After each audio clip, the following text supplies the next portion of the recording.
नमस्कार, आप देख रहे हैं इंडिया डेली। मैं हूं आशीष सिन्हा। 3 के सवाल में आपका स्वागत है और मैं हूं आपके साथ किरण। नमस्कार, मैं हूं आपके साथ शिवम दत्त मेहता। चलिए शुरुआत करते हैं इस कार्यक्रम की और आपको बताते हैं आज का मुद्दा क्या है। बिहार में वोटर लिस्ट वेरिफिकेशन हुआ, जिसकी शुरुआत से ड्राफ्ट लिस्ट आने तक संग्राम मचा रहा। ड्राफ्ट लिस्ट आने के बाद करीब 65 लाख वोटर्स ने नाम लिस्ट से उनके बाहर हो गए। तो वहीं बंगाल में 2026 में चुनाव है। इससे पहले चुनाव आयोग ने बंगाल में भी वोटर लिस्ट वेरिफिकेशन का आदेश दिया है, जिसको लेकर बंगाल में भी सियासत गर्मा गई है। बीजेपी दीदी के मजबूत किले को फतेह करने के लिए जोर लगा रही है, तो ममता बीजेपी पर हमलावर है और बीजेपी पर बंगाली लोगों को बांग्लादेशी करार देने का वो आरोप लगा रही है। और वहीं देखिए कि बीजेपी एसआईआर लगातार बंगाल में जो एसआईआर की है वो भी मांग कर रही है। ऐसे में देखिए बीजेपी नेता शुवेंदु अधिकारी ने दावा किया कि 15 अगस्त के बाद बंगाल से रोहिंग्या मुसलमानों को बाहर कर दिया जाएगा, क्योंकि बंगाल में 1 करोड़ बांग्लादेशी घुसपैठिए हैं। बिहार की तर्ज पर पश्चिम बंगाल में भी अब मतदान जो सूची है उस पर राजनीतिक टकराव तेज हो सकता है, खास करके तब जब ममता बनर्जी सरकार अक्सर चुनाव आयोग पर सवाल उठाती रही है। ऐसे में देखिए कि टीएमसी पहले ही आरोप लगाती रही है कि चुनाव आयोग भाजपा के इशारे पर काम कर रहा है और इस तरह के फैसले बंगाल में राजनीतिक संतुलन को बिगाड़ सकते हैं। तो वहीं पश्चिम बंगाल में घुसपैठ हमेशा से एक बड़ा मुद्दा रहा है, क्योंकि पश्चिम बंगाल की सीमा बांग्लादेश से लगती है। ऐसे में वहां सबसे ज्यादा बांग्लादेशी घुसपैठ की संभावना है, जिन्होंने फर्जी तरीके से भारत की नागरिकता भी हासिल कर ली है। अब एसआईआर शुरू होने के बाद ऐसे घुसपैठी लोगों की पहचान की जा रही है और वहां भी कई मतदाताओं के नाम कट सकते हैं। 2005 में खुद ममता बनर्जी बांग्लादेश से होने वाली घुसपैठ को लेकर संसद में हंगामा कर चुकी हैं। उस दौरान ममता ने स्पीकर पोडियम पर न केवल पेपर फेंका था, बल्कि वोटर सूची में घुसपैठियों के नाम शामिल होने के मुद्दे पर लोकसभा से इस्तीफा देने की घोषणा तक कर डाली थी। लेकिन राजनीति बदली और आज वही ममता घुसपैठियों का मोहरा बनती नजर आ रही हैं, ऐसे आरोप लग रहे हैं। अब सवाल उठ रहा है कि क्या बिहार की तरह बंगाल में भी चुनाव आयोग की इस कार्रवाई से सियासी घमासान मचने वाला है। এসআরের নামে স্পেশাল ডিভিশনের নামে এনআরসি করার একটা প্ল্যান চলছে। সবাই কিন্তু যার ভোটার লিস্টের নাম আছে আজকে আর নতুন করে হবে, এমন কেউ যেন বাঁচি না থাকেন যে ভোটার লিস্টের নাম তুলবেন না, প্রত্যেকের নাম তুলবেন। আর যেখানে দেখবেন নাম বাদ দেওয়া হচ্ছে সেখানে কি করে ডান্স করা হয় আপনারা যাবেন, দরবার করবেন। আমরা সম্পূর্ণভাবে আপনাদের সাহায্য দিচ্ছি। মানুষের নাম বাদ দিয়ে তাদের বাংলাদেশ পাঠিয়ে দেওয়া আর ইন্ডিয়ান লোকেদের বাংলাদেশি বলা, যারা ভারতবর্ষে সেটেল হয়েছে, যাতে টিকিট কার্ড দিয়ে বলছে ইলেকশন করছে, আজকে কেন হবে না? কত হাজার হাজার কোটি টাকা ঠিক করেছো, আধার কার্ড কে করেছো? ও government of India crore crore টাকা বিছায় কিন্তু নেই। সেটা আমরা দিয়ে জল বন্ধ রেখে হয় বন্যা, সেটার জন্য কাজ করা উচিত। রেশন কার্ড হবে না, আধার কার্ড হবে না, এপিক কার্ড হবে না, তো কি হবে? পঞ্চায়েত ভোটের আগে তো মা বাবা বলে রেখে তার বার্থ সার্টিফিকেট চাই, তো তোমাদের বার্থ সার্টিফিকেট আছে তো? এটা পুরো একটা প্ল্যান্টেড গেল এবং প্ল্যানটা তৈরি করেছে ডাবল ইঞ্জিন সরকার। সবাইকে আমি বলবো চলে বাংলা বলে মা ভই করি। ভোটার লিস্টে সবাই নাম শুধু আমার নামে কার্ডে আছে, এই ভোটটা পাবেন না। আর নতুন করে হচ্ছে এটা একটা প্ল্যান মানুষকে বিতাড়িত করার। আসাম শাসক হিন্দুদের নামে বাদ দিয়েছিল, সুতরাং এই দিকেও আপনারা নজর। और वहीं देखिए कि बीजेपी नेता शुवेंदु अधिकारी ने कहा कि ममता लोगों को गुमराह कर रही है, एसआईआर और एनआरसी का नाम दे रही है। नहीं तो साफ सुथरा वोटर लिस्ट भी नहीं होगा, बीएलओ भी काम नहीं कर सकता। पॉलिटिकल पार्टी कैंडिडेट देखिए, लीडर ऑफ अपोजिशन के ऊपर काल जिस तरीके से हुआ, इतना सुरक्षा मेरा साथ था, हाईकोर्ट का इजाजत था, बुलेट प्रूफ गाड़ी था, बीएलओ का हालत क्या होगा? यहाँ से शासन से लेकर बारासात को बहुत सारे एरिया है जहाँ बीएलओ तो गांव में जाएगा, तो ममता बनर्जी जो भ्रम पैदा कर दिया, ये वो एसआईआर नहीं है, एनआरसी है। पहले भी किया, जब सीए आया तब उन्होंने बताया एनआरसी है। सीए कानून लागू हो गया, एनआरसी का कोई सवाल नहीं है। ये भड़काने का काम ममता बनर्जी पहले से कर रहा है। इस बार जो कॉन्स्टिट्यूशन का प्रोटेक्टर है खास करके election commission of India, president of India, supreme court, देश की सरकार, सबको ये जो सीधा कॉन्स्टिट्यूशन को चैलेंज कर रहा है इसके ऊपर कार्रवाई होना चाहिए। 3 के सवाल में पहला सवाल है कि क्या एसआईआर पर बंगाल में भी बिहार वाला संग्राम होगा? और वहीं देखिए कि दूसरा सवाल है, ममता बनर्जी को क्यों है एसआईआर से वोट कटने का डर? और तीसरा सवाल, घुसपैठियों के मुद्दे पर फिर गर्म होगी बंगाल की राजनीति। तो ये 3 सवाल हैं जिनके उत्तर लेने का प्रयास करेंगे। हमारे साथ कुछ ही पलों में मेहमान एक्सपर्ट्स आपके टेलीविजन स्क्रीन पर। मैं स्वागत करना चाहूंगा कुछ ही पलों में जो नेता हमारे साथ आएंगे, प्रवक्ता आएंगे। संजय सरकार जी हैं, नेता टीएमसी के। धन्यवाद सर, शुक्रिया आप यहाँ पर आए, आपने अपना कीमती वक्त निकाला। भूपेंद्र यादव, नेता बीजेपी के, आपका धन्यवाद, आप यहाँ पर आए। और डॉक्टर शिवानंद हुल्ल्यालकर जी, प्रवक्ता कांग्रेस के। चलिए शुरुआत करते हैं। मुद्दा क्योंकि पश्चिम बंगाल का है तो सबसे पहला प्रश्न संजय जी आपसे मैं ये करना चाहूंगा। अब ये एसआईआर को लेकर जिस तरीके से विपक्ष हमलावर था, बिहार की बात हो गई, लेकिन अभी अगर बंगाल में भी इसको किया जाएगा तो इससे कोई आपत्ति तो नहीं है? मतलब खुले तौर पर चुनाव आयोग का विरोध तो नहीं हो जाएगा? देखिए, हम किसी को विरोध नहीं करना चाहते। हम चाहते हैं जो घुसपैठी हिंदुस्तान के अंदर में है, ठीक है, तो वो घुसपैठियों को थोड़ा एकदम जब निकाल दिया जाए। पहले घुसपैठी कौन है? निश्चित प्रामाणिक, जो गृह मंत्री, गृह राज्य मंत्री बन चुके हैं, वो एक घुसपैठी थे। दूसरे घुसपैठी कौन है? शुभेंदु अधिकारी का मां, जो 1960 साल में, जो उस समय तो बांग्लादेश नहीं था, पाकिस्तान था।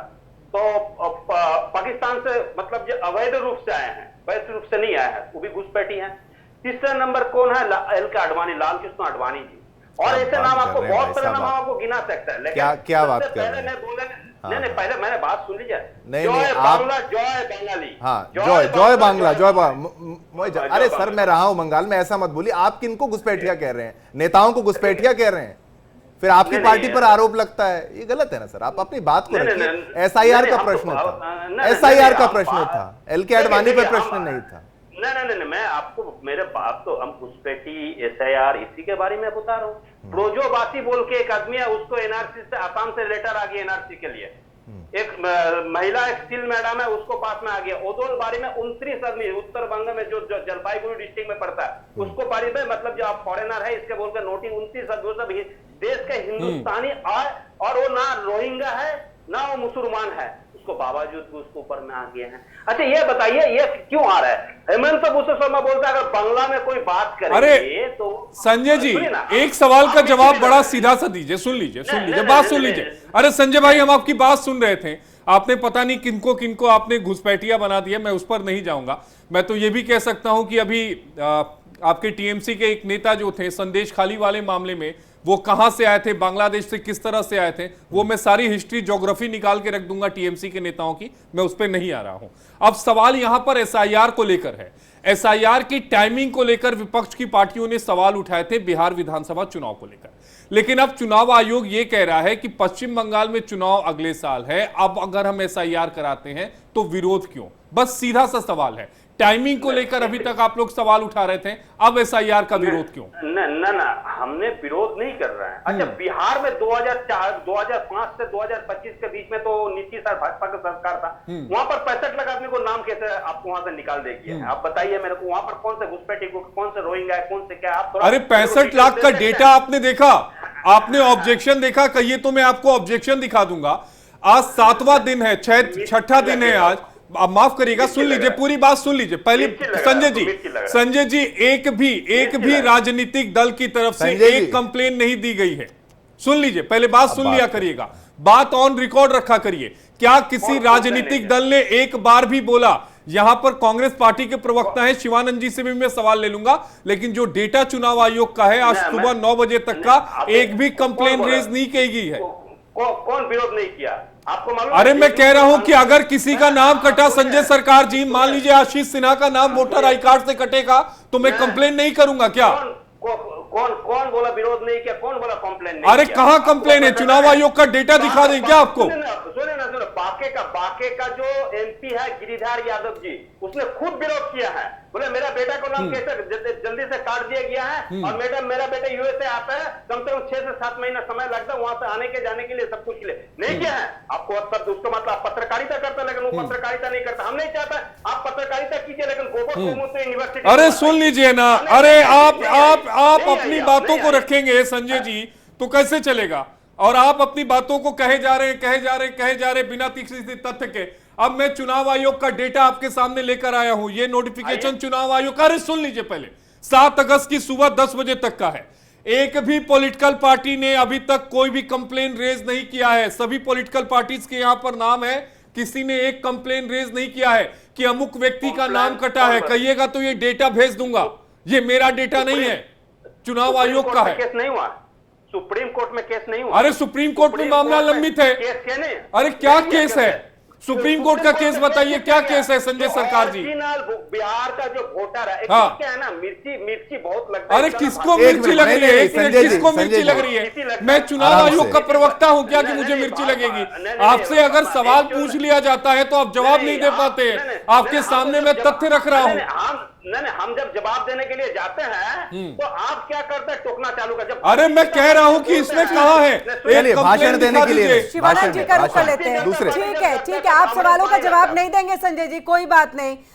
डॉक्टर शिवानंद जी है, उनसे ही हम ले लेते हैं। सर, एसआईआर पे अब क्यों आप लोगों को आपत्ति हो रही है? क्योंकि अब तो टाइमिंग को लेकर के कर रहे थे कि समय कम है, चुनाव के वक्त में किया जा रहा है, वोट काटे जाएंगे। और देखिए इसके लिए अभी तो आप लोगों को फ्री हैंड भी दिया गया है कि जिसके वोट कटे हैं वो अपना एक कंप्लेन दर्ज करा दे, जिसके लिए आशीष ने दिखा भी दिया कि अभी तक कोई कंप्लेन दर्ज नहीं हुआ है। अब ऐसे में एसआईआर का विरोध क्यों हो रहा है? क्योंकि सवाल राहुल गांधी खुद भी खड़ा करते रहे हैं। महाराष्ट्र को लेकर के भी आज उन्होंने पीसी की और उन्होंने ये कहा कि देखिए किस तरह से वोट को बढ़ा दिया गया, वोटर्स बढ़ा दिए गए और अचानक से बढ़ाया गया ये सब कुछ। ऐसे में एसआईआर हो जाए तो सब कुछ दूध का दूध पानी का पानी। शिवानंद जी, एटम बॉम्ब वाला दिन आज ही है क्या सर? वो भी मुझे थोड़ा सा कंफर्म कर दीजिएगा।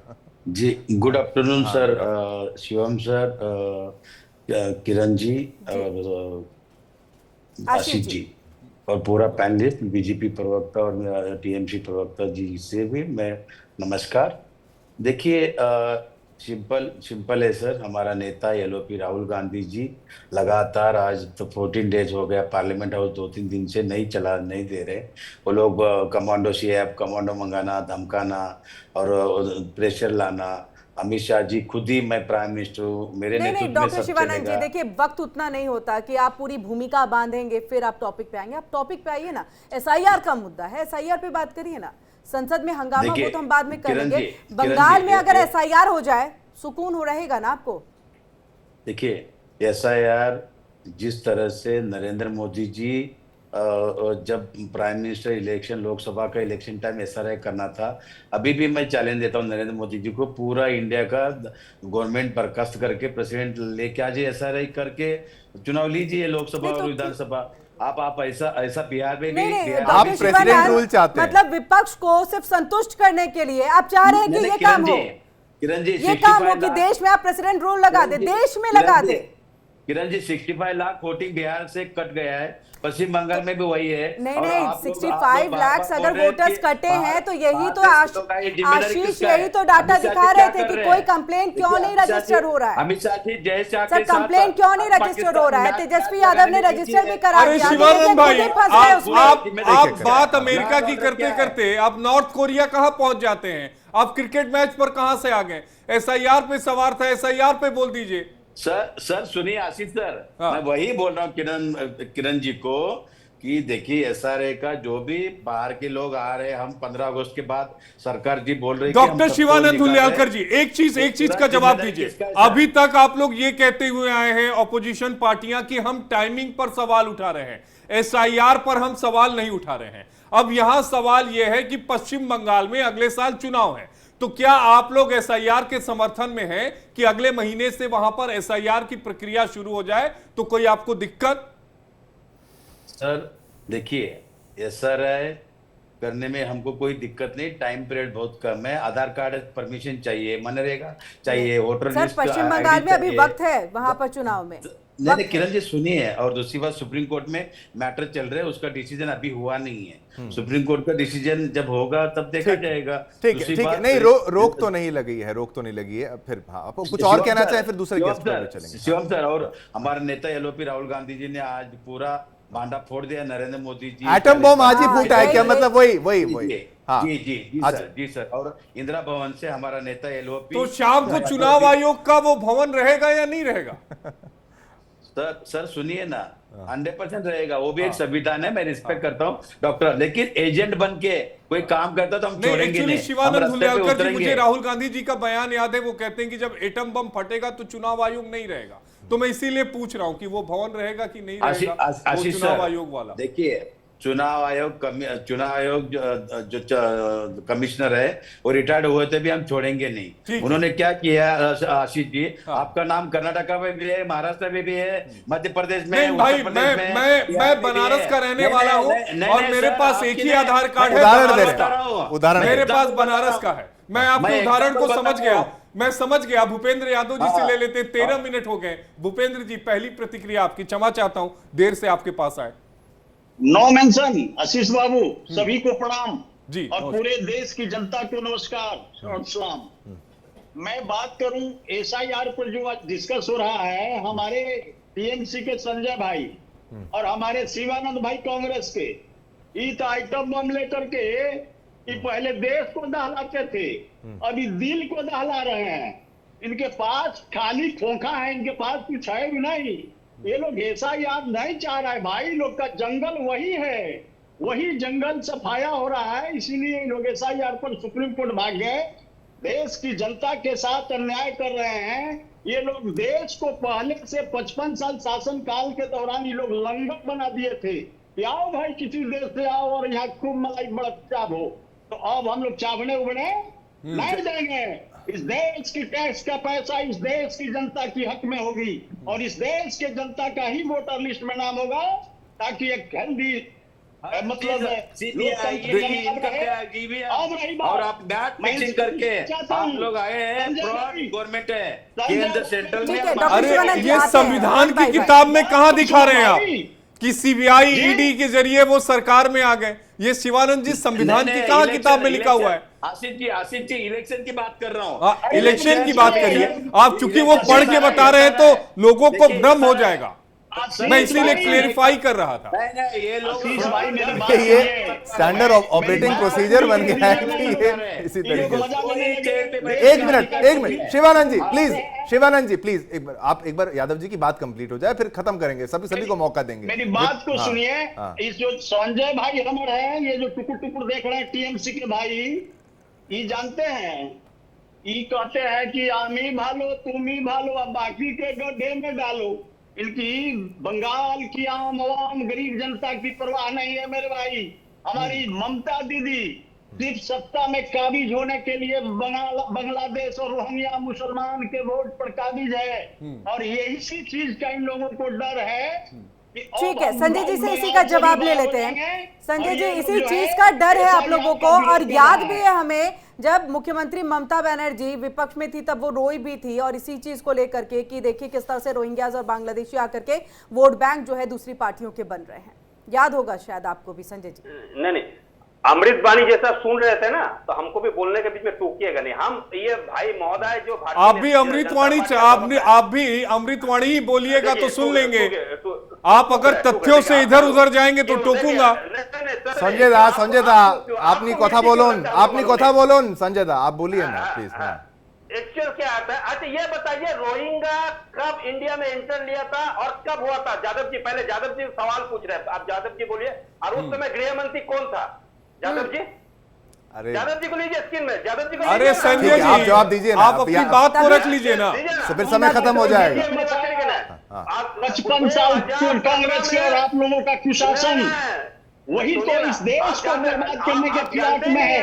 और लंगर नहीं दिए संजय हैं आप जी लोग। ठीक है भूपेंद्र आप जी लोग लंगर नहीं बना देंगे रोहिंग्या और बांग्लादेशी मुसलमान और बर्मा के मुसलमान। एक एक करके अपनी बात को रखिए। संजय जी देखिए जो सवाल पूछा गया, सवाल आप मत पूछिए ना, सवाल का जवाब सवाल नहीं होता खत्म हो जाए, है। इतना और टाइम आपसे नहीं। ये पूछा जा रहा है कि ममता बनर्जी इसलिए तो रोई थी ना क्योंकि वो वोट बैंक उनको नहीं मिल रहा था, अब वो उसी वोट बैंक को भुना रही है, तभी सरकार में है इतने वक्त से। मैं आपके सवाल को समझ गया संजय जी। आप जो कह रहे हैं कि होम मिनिस्टर कौन है, समझ गए समझ गए। हमको काउंट करने दीजिए, हम जब बैठेंगे तो काउंट चलिए बोलिए संजय। बोलिए प्लीज प्लीज। एक्चुअल बोल रहे क्या, मैं 2017 में 25 अगस्त के दिन में रोहिंग्या को वहां पर म्यांमार सरकार ने मारे पीटे गोलीबारी जो भी किया, उसके बाद में वो बॉर्डर से यहाँ पर, लेकिन बंगाल का कौन से बॉर्डर म्यांमार के साथ में जुड़े हुए हैं बताइए तो?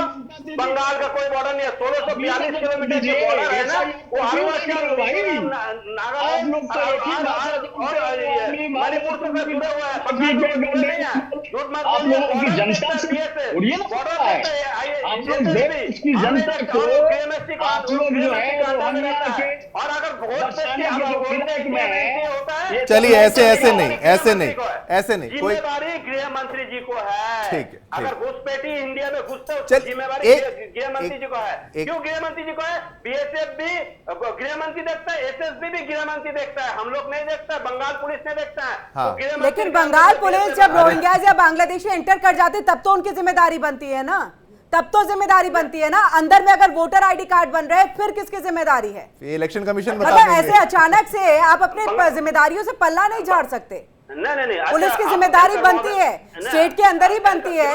अगर बॉर्डर क्रॉस करके आ रहे हैं, किसी भी तरीके से आ रहे हैं, तो भी जिम्मेदारी आपकी बनती है। किरण जी ये बताइए, बंगाल का कौन से बॉर्डर म्यांमार के साथ जुड़े हुए जहां से रोहिंग्या आया है? कौन से बॉर्डर? मतलब मुझे लग रहा है संजय जी आप सवाल ज्यादा पूछना चाहते हैं, आपको दूसरी जगह होना चाहिए था। आपको दूसरी जगह होना चाहिए था। सवाल का जवाब सवाल नहीं होता। आप ये बताइए ममता बनर्जी क्यों रोई थी?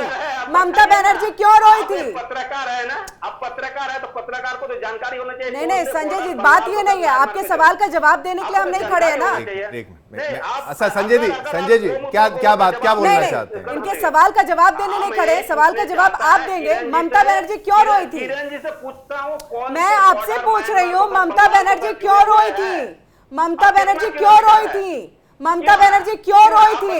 क्योंकि वही वोट बैंक किसी दूसरी पार्टी को मिल रहा था और अब वही वोट बैंक जब इनको मिल रहा है तो इससे बेहतर और कुछ नहीं है। और इसीलिए आप नहीं चाहते कि एसआईआर हो, और इसीलिए आप नहीं चाहते संजय जी कि एसआईआर हो।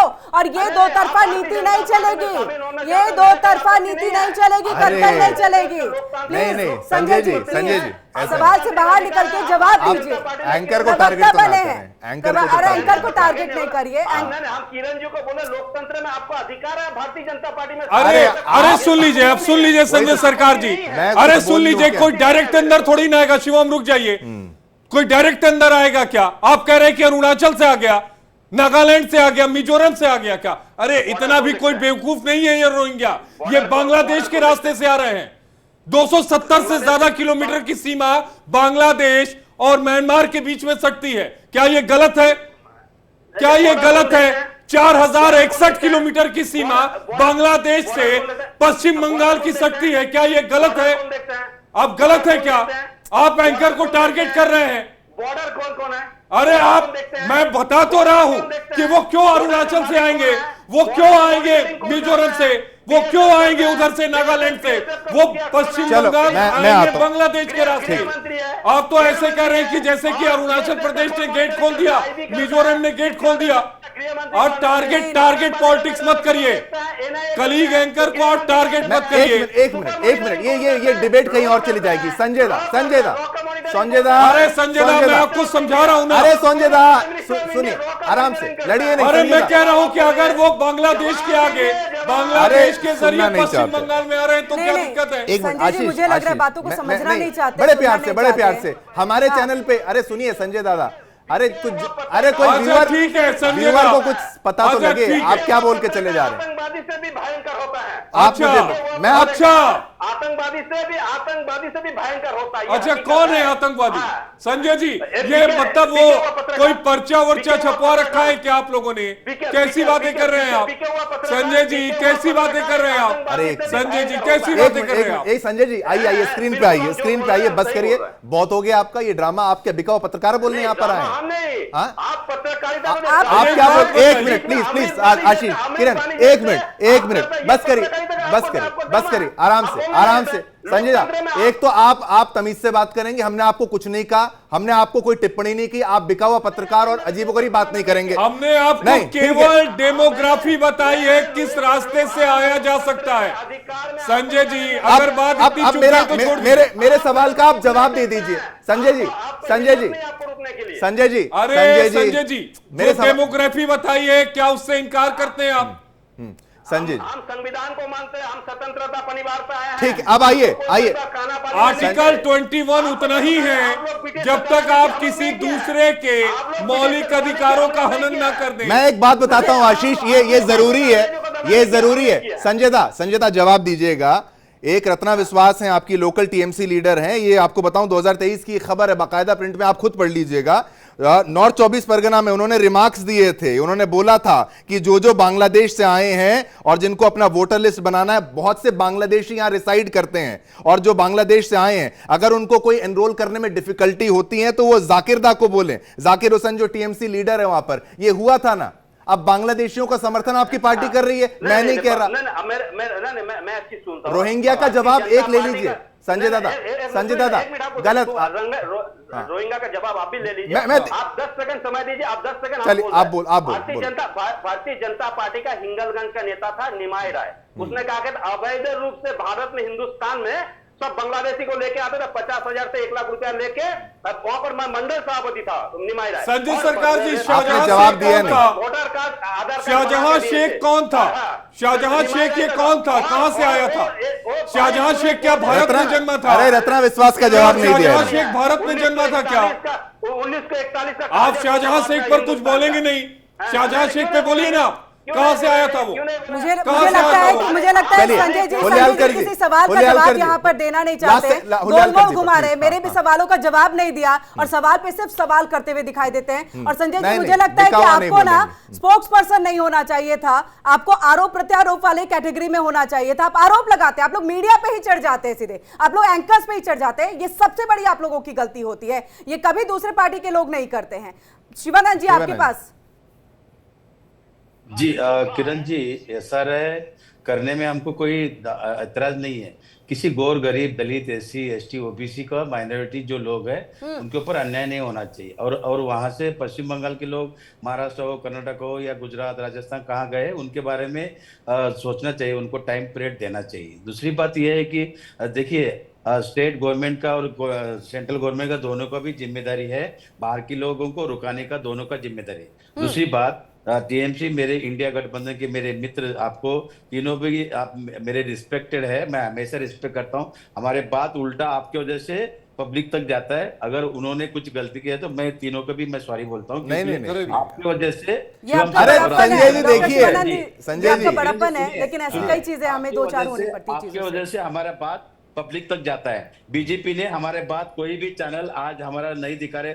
आप इंडिया डेली चैनल डेली हमारे बात रखते हैं, इसलिए धन्यवाद। मैं दिल से आपको एक बात बोलूं शिवानंद जी, 2 विपक्ष के यहां पर हैं प्रवक्ता, एक केवल बीजेपी का, और ये हमें बायस और ये आप बीजेपी में शामिल हो जाए तमाम चीजें ये जो कहते हैं, और इन्होंने एक भी सवाल का जवाब नहीं दिया। रत्ना विश्वास वाला वो तमाम चीजें, केवल इनको किरण आप ऐसे, आशीष आप ऐसे। नहीं शिवम सर, देखिए बात यह है, नरेंद्र मोदी जी 40 पार्टी लेके चल रहे, पूरी तरह से बिहार और पश्चिम बंगाल टारगेट कर रहे, जैसा महाराष्ट्र में, हरियाणा, कर्नाटका और जैसा मैच फिक्सिंग करके इलेक्शन जीता है, सेम बिहार और पश्चिम बंगाल में। फाइनल कमेंट भूपेंद्र जी, इसलिए वाइंड अप डॉक्टर शिवानंद जी का जवाब दे दूं। जब ये केरला जीत जाते हैं, कर्नाटका जीत जाते हैं, हरियाणा, ये आपका जो है ना हिमाचल जीत जाते हैं, ये जो है ना पंजाब जीत जाते हैं, तो एक बार भी नहीं कहते हैं कि लोग मैच फिक्सिंग करता है। वही चुनाव आयोग के माध्यम से लोग जीत करके आते हैं।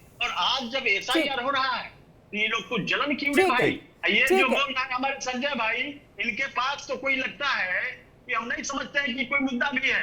आप कम ठीक से है, कम मुद्दा विहीन है टीएमसी, और मुद्दा विहीन होकर के देखिए किस तरह से जो है सिर्फ आरोप प्रत्यारोप का दौर चलाती है। आप तीनों का ही बहुत बहुत शुक्रिया। संजय जी आपका भी तहे दिल से शुक्रिया। वहीं हमारे साथ भूपेंद्र जी भी जुड़े थे, और डॉक्टर शिवानंद जी आपका भी बहुत बहुत शुक्रिया।